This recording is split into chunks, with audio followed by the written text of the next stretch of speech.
Well, I'm very pleased to be on this platform, and I'm very pleased to be on a platform with such a remarkable cast of people speaking to you, and thank you very much for coming on this rather otherwise gloomy day. I'll start where our last speaker finished, because I think she made a crucial point, and I want to try, if I may, to emphasize even more than she has done some of the things that she's said.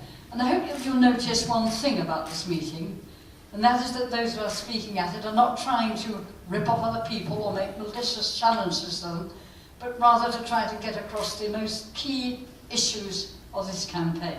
And they are, in the end, what are sometimes called existential issues. They are of crucial importance.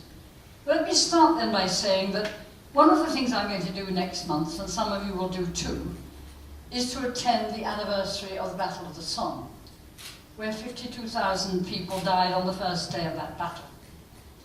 And if you look at that story, that terrible story, because that was only one day after day was the same, what you discovered was that the leaders of that time decided that they had to take a political action to escape from the endless cycle of war that had occurred across this great continent for 200 years. That's absolutely right. It's also worth saying something else as well.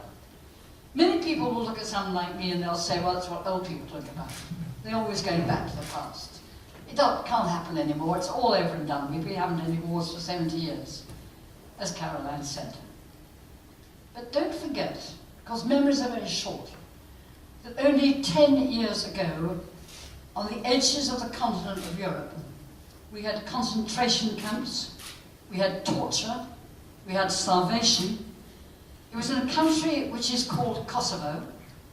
It was next door to the European Union, and we had in it a replay on a small scale of some of the worst things that happened in Nazi Germany. Nobody can ever say that that danger has been put to bed, because it can easily arise again.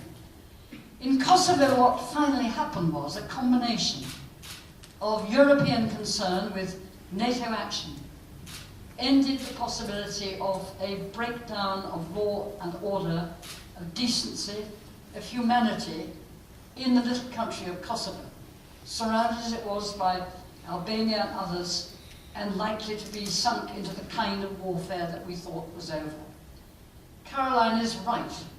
It's never safe to make an assumption of that kind, because even today, around the edges of our own continent, there is a process of rearmament taking place on a huge scale, such that we have to say that there is now a real possibility of an arms race because of the extent to which we have not managed to control it within our own continent and beyond it.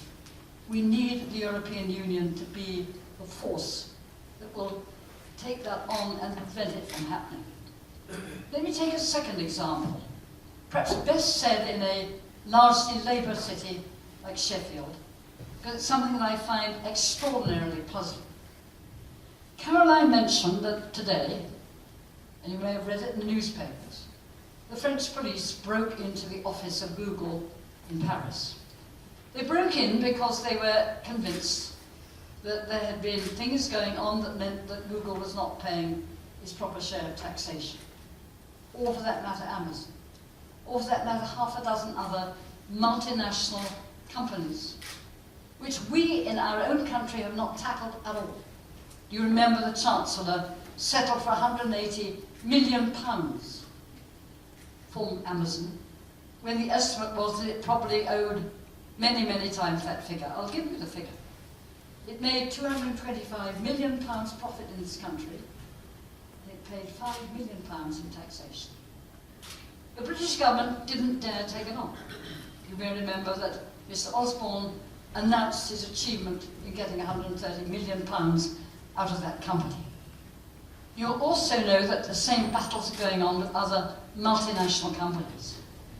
And when Nick said, and he's quite right, that we have to recognise that solidarity is everything, and that talking in terms of there being some attempt to try to get other countries involved is what you need if we're going to deal with some of the biggest challenges of them all.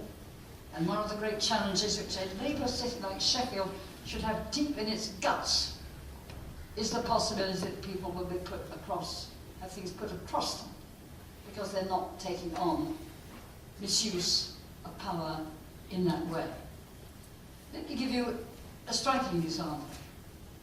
The Commissioner for Competition in the present European Union, a wonderful Danish lady called Margrethe Vestager, has told us she expects to pick up literally hundreds of millions of euros, pounds, dollars, by getting the big companies who are multinational to pay the proper levels of taxation. She's talked about that in the last few days.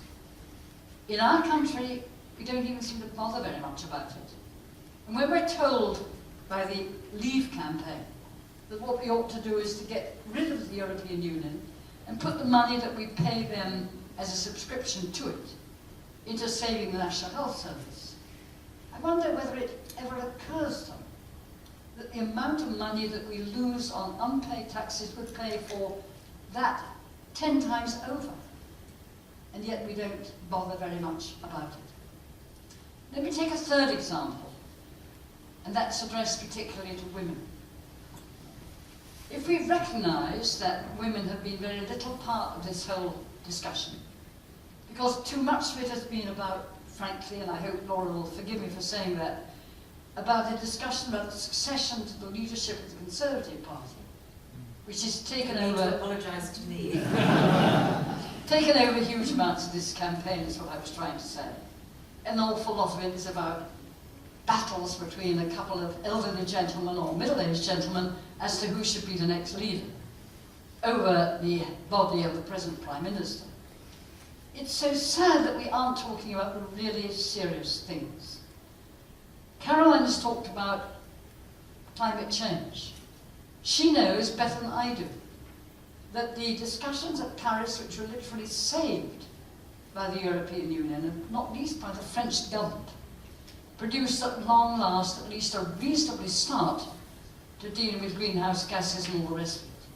Please note that last month we had the last of a whole length of 12 monthly increases in temperature, each one breaking all previous records. The whole of 2015 breaking all previous records. And the country, or the countries that are trying to do something about it, are the European Union. Finally, let me conclude by saying absolutely that talking about sovereignty when what one really needs is to bring together a group of like-minded countries with a very strong commitment to democracy and to freedom of speech is the best way to deal with some of the most powerful forces in the world that regard democracy and one government as not very significant at all. And let me say, as Nick said, that looking at the things that confront us, that confront our children and our grandchildren, it would be an act of almost total madness to walk out of the biggest trading bloc in the world. And that's what's been said not only by a lot of business people, but by the Prime Minister of India, the Prime Minister of Canada, the Prime Minister of New Zealand, the Prime Minister of Australia. In other words, not just the EU countries, but almost the whole of the Commonwealth takes the view that we should stay in and then fight for them inside, because that's what we can no self-will do. Thank you for listening. But please don't forget the crucial question will be, do people who feel strongly get out and vote? Because if they don't, we won't win. And if they do, we will win. And we'll be grateful for generations to come for having done so.